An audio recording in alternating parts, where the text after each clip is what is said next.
And now we come to Sutta number 4.7.62 on the Book of the Force, or Chapter of the Force.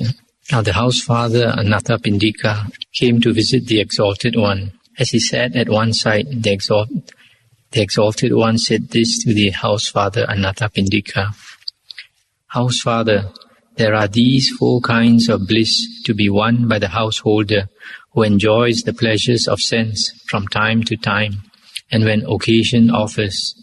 What for? The bliss of ownership, the bliss of wealth, the bliss of deathlessness, the bliss of blamelessness. And what, house father, is the bliss of ownership? In this case, a clansman has wealth acquired by energetic striving, amassed by strength of arm, won by sweat, lawful and lawfully gotten. At the thought, wealth is mine, acquired by energetic striving, amassed by strength of arm, won by sweat, lawful and lawfully gotten. Bliss comes to him, satisfaction comes to him. This, house father, is called the bliss of ownership. And what is the bliss of wealth? In this case, house father, a clansman, by means of wealth acquired by energetic striving, amassed by strength of arm, won by sweat, lawful and lawfully gotten, both enjoys his wealth and does meritorious deeds therewith. At the thought, by means of wealth acquired, I both enjoy my wealth and do meritorious deeds. Bliss comes to him, satisfaction comes to him. This, house father, is called the bliss of wealth. And what is the bliss of deathlessness? In this case, a clansman owes no debt, great or small, to anyone. At the thought, I owe no debt, great or small, to anyone.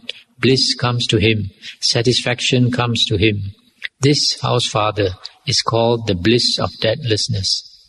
And what is the bliss of blamelessness? In this case, house father, the Aryan disciple is blessed with blameless action of body, blameless action of speech, blameless action of mind. At the thought, I am blessed with blameless action of body, speech and mind. Bliss comes to him, satisfaction comes to him. This is called the bliss of blamelessness. Such, house father, are the 4 kinds of bliss to be won by the householder who enjoys the pleasures of sense from time to time when occasion offers. That's the end of the sutta. You see, in this sutta, the Buddha said that lay people can enjoy these few things. The first 2 is the bliss of ownership and the bliss of wealth. They are related. Firstly, the first one, the bliss of ownership, is because a person, because of energetic striving by his own sweat, he has lawfully gotten all these things that he owns. So because of that, he gets a lot of satisfaction from it. And the second one, wealth, is about the same. He also sweats for it, acquires a lot of wealth, and with his wealth, he does meritorious deeds. That's a wise man, because whatever we enjoy in the world, we are digging into our bank account of blessings. So as we enjoy life, we are using up our blessings. So it's always very important to plant back the seeds of meritorious deeds, so that another day they will sprout, and you can enjoy the fruits of your meritorious deeds again. And that's why the Buddha always advises that when you have wealth, to do meritorious deeds so that you can get to enjoy it again and again. So from the first 2 items here, you can see very clearly that Buddha never condemned the acquiring of property and wealth. Only thing that the Buddha condemned is unwholesome actions. If we do unwholesome actions to acquire property or wealth, or use the property or wealth to do unwholesome actions, then the Buddha would condemn such action. But if we know how to use our wealth wisely, then it is good to have wealth also. And then the third one is the bliss of debtlessness. You don't owe anybody anything, and you get satisfaction from knowing that you don't owe people anything. The last one is very important, the bliss of blamelessness. If we don't have blameworthy action, we have not done something that is blamable through the three karmas of body, speech and mind, then when we are about to pass away especially, the mind is happy. It does not have a lot of remorse. That's why you find people who keep sila, keep their precepts. When they are about to pass away, their mind is not disturbed. There is no remorse in their mind. So because of that, their mind is very clear. Very clear. Until the moment they pass away, their mind is very clear. Whereas if you see some other person who doesn't keep the precepts, the mind, the remorse disturbs him. And this, because of remorse, at the thought of having done wrong, the mind becomes very restless and disturbed. And these people, they become senile. You see there's some people senile, even before they pass away, they are already chattering nonsense words. And when they are about to pass away, they see fearful sights, because they are about to be reborn into a woeful plane, and all the things that consciousness conjures up in their mind are all frightening things. Whereas another person, like recently I've seen an old man in Kanga, about 81 years old, just about 3 weeks ago he passed away. I went to see him. He had a lot of visions, but they were good visions, pleasant visions, and he was very happy, and he died very peacefully. So, coming back to this wealth, the chances of committing unwholesome actions increase when we have more wealth. It's difficult to find somebody with a lot of wealth and power who does not misuse the wealth and power. So the only thing that can help us walk the proper path is the Dhamma. That's why it's very important to have the Dhamma as our refuge. We always take refuge in the Buddha, Dhamma and Sangha. So we have the Dhamma as our guide. There's nothing more important than an understanding of life from the Dhamma. So, because the Dhamma teaches us to conduct ourselves well. Even you have wealth also, you can enjoy, and still you won't make a mess of life, and you'll have a good rebirth even if you have a lot of wealth and enjoy this life, and you go to the next life and still you enjoy because of the guidance you get from the Dhamma. Now we come to another sutta, 4.7.67. On a certain occasion, the Exalted One was staying near Savatthi in Jeta Grove in Anathapindika's park. Now at that time, at Savatthi, a certain monk had been bitten by a snake and had died. So a great number of monks came to visit the Exalted One, and on coming to him, saluted him and sat down at one side. So seated, those monks said this to the Exalted One: Lord, a certain monk here in Savatthi has been bitten by a snake and has died. Then the Buddha said, Then monks, that monk did not suffuse with a heart of goodwill, metta, the 4 royal families of snakes. Had he done so, that monk would not have died of snake bite. What are the 4 royal families of snakes? The royal family of snakes called Virupaka, that called Erapata, that called Chabhyaputta, and the royal family of snakes called Kantha Gotamaka. Monks, that monk did not suffuse with heart of goodwill these 4 royal families of snakes. Had he done so, he would not have died of snake bite. Monks, for self-warding, for self-guarding, for self-protection, I do enjoin that you suffuse with the heart of goodwill these 4 royal families of snakes thus. Metta towards Virupaka, towards Erapata, metta. Metta towards Chabhyaputta, towards Kantha Gotamaka, metta. Metta towards the footless, towards the 2-footed, metta.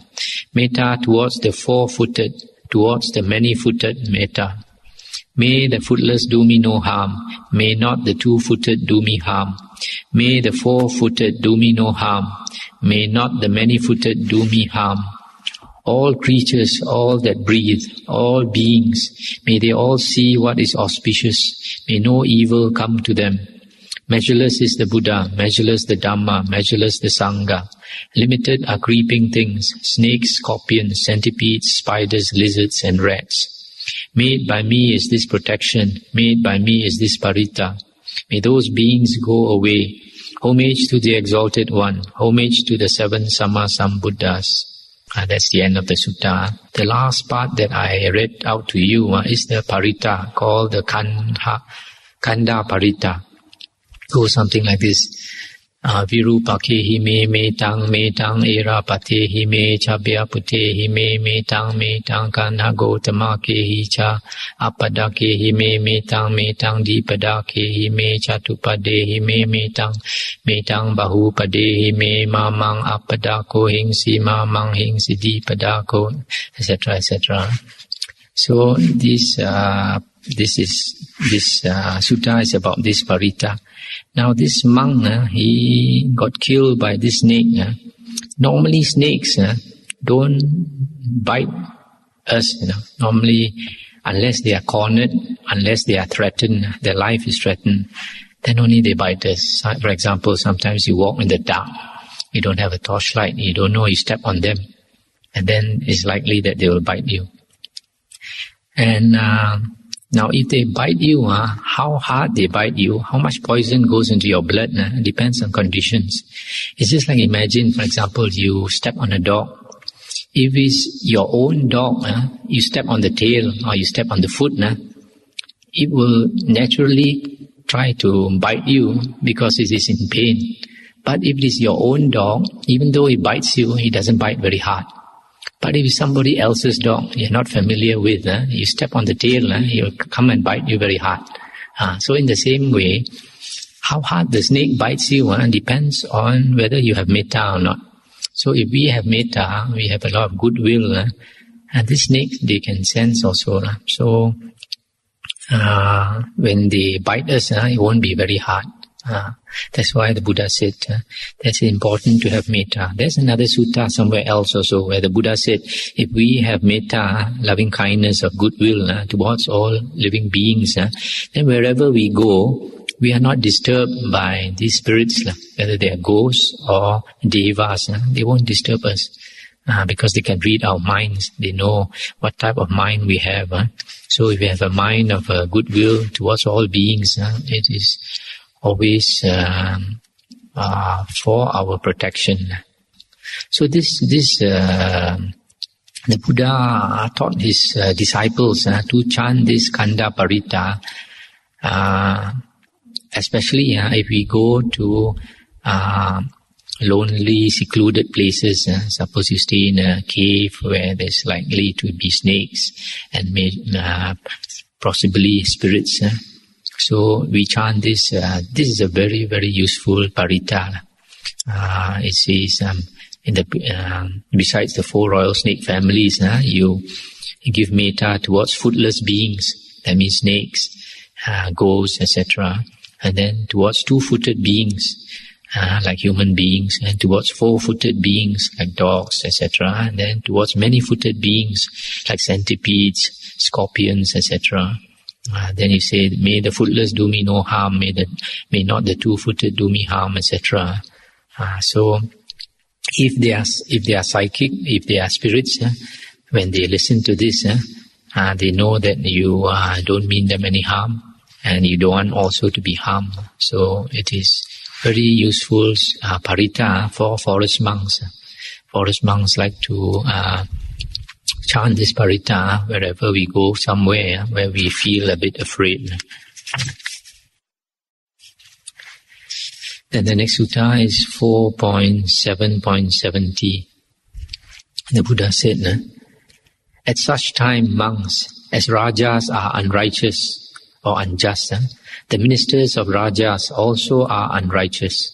When ministers are unrighteous, Brahmins and householders also are unrighteous. Thus, townsfolk and villagers are unrighteous.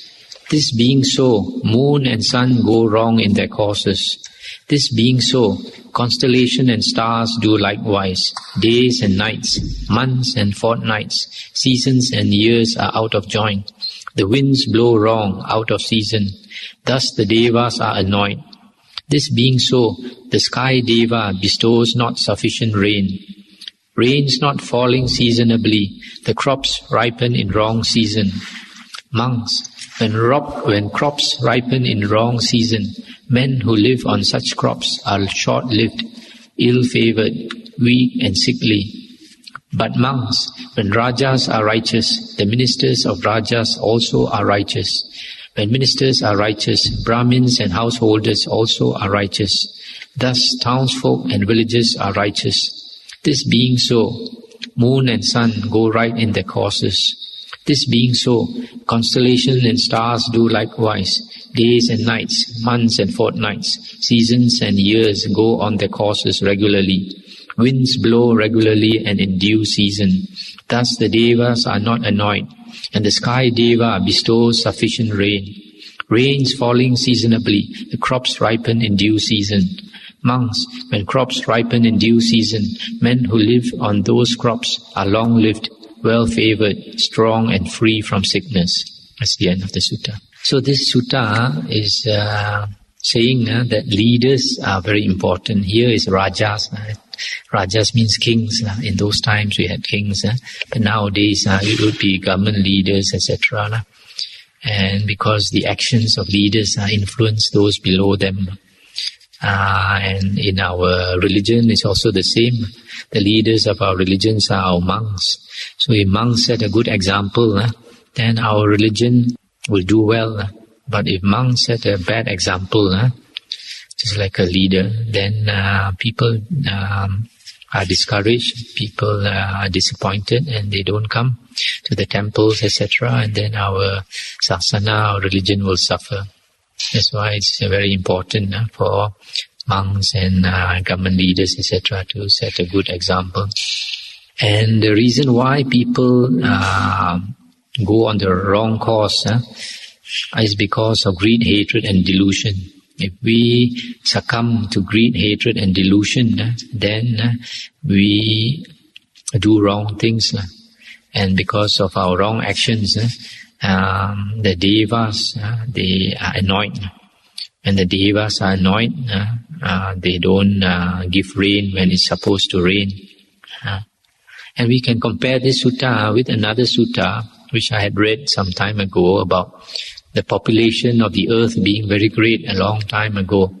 And then the Buddha said now it's people are very much less than before because of several reasons. One is because of greed, hatred and delusion. People fight and kill each other, so the population decreased. Another one is the devas are annoyed because of the greed, hatred and delusion of human beings. They don't give rain at the proper time. And because of that, there is famine, there is starvation. So people, the population of people decrease. Another one that they had read earlier was sometimes the devas, they can let go very fierce yakas, very fierce demons that can kill human beings.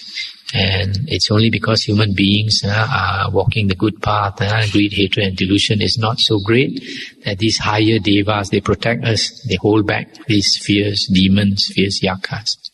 But when we are too much, then they let them go and we will have to suffer. So we come to another sutta, 4.8.73. The Buddha said, monks, possessed of four things, a man is to be understood as being unworthy. What for? Herein, monks, the unworthy man, even unasked, speaks out what is discreditable to another. What then would he say if asked?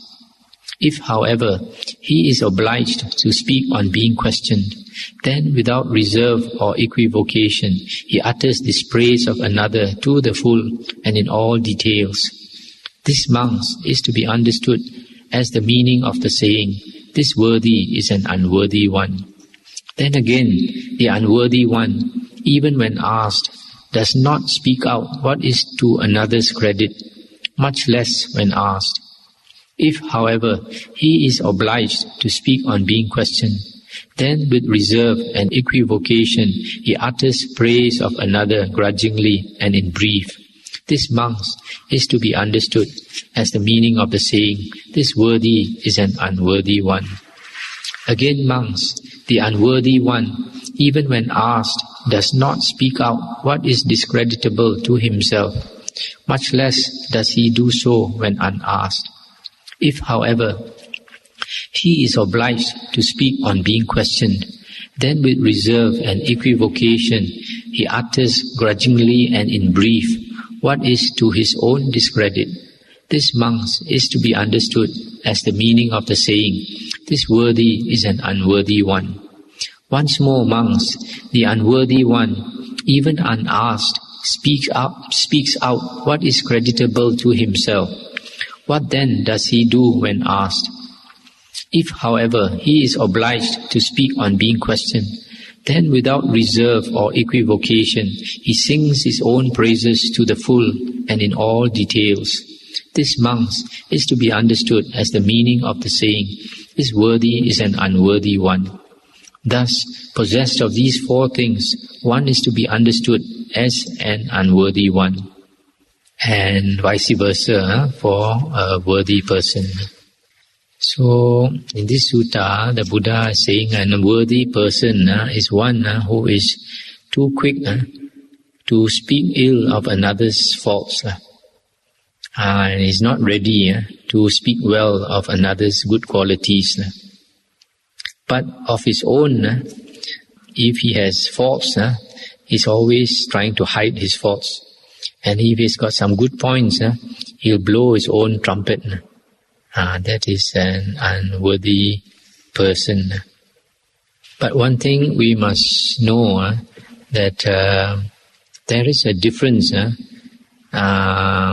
in saying what is wrong and talking bad about someone on a personal level.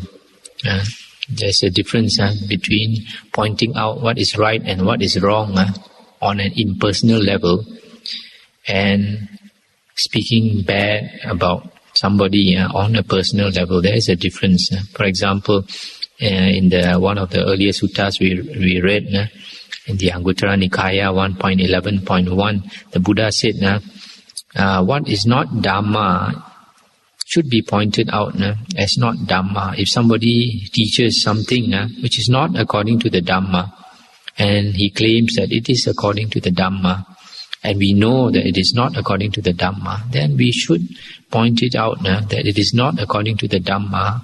Otherwise, it will harm many people if they learn the wrong Dhamma. If we point out what is right Dhamma and what is wrong Dhamma, then it will benefit many people. A little later, we will see another sutta, Anguttara Nikaya 4.100, where the Buddha talk about four kinds of person. One person speaks in dispraise of what deserves not praise, but does not speak in praise of what deserves praise. And then a second person, he speaks in praise of what deserves praise, but not in dispraise of what deserves not praise. And then a third person, he speaks neither in dispraise of what deserves not praise, nor in praise of the praiseworthy. And then the fourth type of person, he speaks both in dispraise of what deserves not praise and in praise of what is praiseworthy. And the Buddha asked somebody, of these four types of person, which is the best? And then this person gave an answer, but the Buddha did not agree. And then the Buddha said, the best person is one who speaks in dispraise of what deserves not praise and in praise of what is praiseworthy. In other words, what should be dispraised, he dispraises. What should be praised, he praises. The Buddha said that is the most admirable person because he talks very straight. He discriminates on the proper occasion. So we have to know there's a difference between being personal and telling facts. Now the next sutta is 4.8.74. But this sutta is a little bit more for monks. The Buddha said, just as monks, when a young wife is first led home to her husband, either by day or night, she at first feels exceeding great fear and bashfulness in the presence of her mother-in-law, her father-in-law, her husband, and even towards servants and work people. But as time goes on, owing to living together and intimacy, she addresses mother-in-law, father-in-law, and husband thus, away with you, what do you know? Just in like manner, monks, a certain monk here may be, when he first goes forth, whether by day or night, from the home to the homeless life, feels exceeding great fear and bashfulness in the presence of monks and nuns, disciples, male and female, even of novices who serve in the monastery. But as time goes on, owing to living together and intimacy, he addresses teacher and preceptor thus, away with you, what do you know? Wherefore, monks, thus must you train yourselves. I will dwell in mind like a young wife newly arrived. That is how you must train yourselves. In this sutta, we can see that the tradition in India is that wife, when a man and woman marries, the wife goes to live with the husband's family. That's the Indian tradition. So the Buddha is saying when a new wife is brought to the home of the husband, she is very shy, very scared. But later, after many years, she becomes very arrogant. It's possible. So in the same way, the Buddha said a new monk, when he first goes forth, he might be very scared of the superiors, scared of the teacher, acharya, and the preceptor, upajjhaya. But later he becomes arrogant and he talks very coarse with them. So the Buddha said this shouldn't be, that a monk should always behave as though he's a young wife, like just the simile of the young wife newly arrived, and must be respectful to the superior monks. But in a way, this sutta can also be applied to lay people.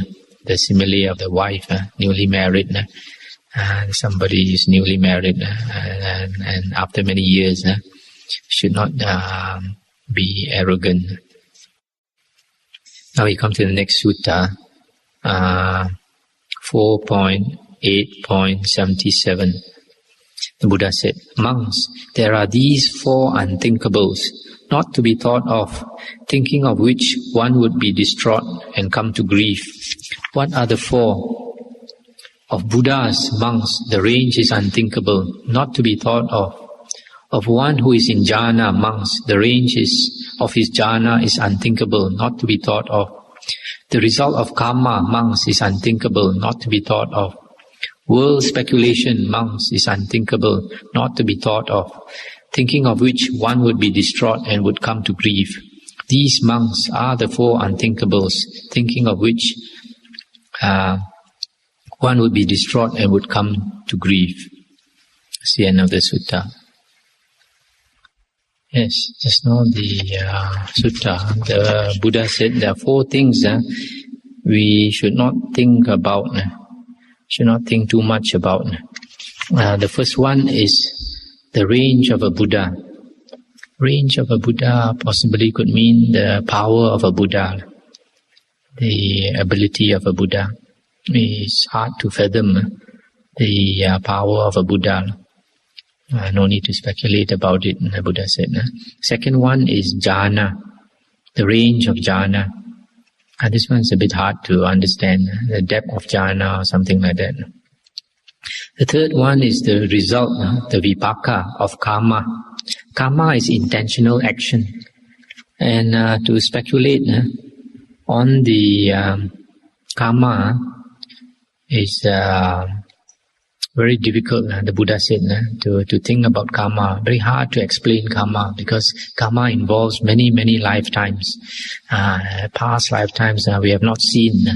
So sometimes some people, they find it a bit difficult sometimes to believe that there's such a thing as karma. Why? Because they say a person, a particular person has done a lot of evil. Yet, in spite of being an evil person, he's enjoying life. And this is one of those things, because we haven't seen his past karma. In the past, he might have done a lot of good. People can change, people often change. For example, a person when he's poor, he's very hardworking, very humble, and all the good qualities you can find, because he's low. He's low in life. But later, when he comes into a lot of money, becomes a very, very rich multimillionaire, I see that person will change a lot, can become very arrogant, can be changed in many, many ways, so that you see the former person and the new person, it look like two different persons altogether. So that's why it's very hard to see that a person, you see him doing evil, but in the past he might have been a very virtuous person. That's why he's enjoying life, having a lot of good vipaka, good fruits of karma. So the Buddha said, the result of karma, and don't speculate too much about karma. The fourth one is world speculation, about the future of the world. It's something that Buddha said no point to think about. Things happen that are quite unexpected, like people never expected USSR, Soviet Union, to break up. And such a big world power suddenly broke up.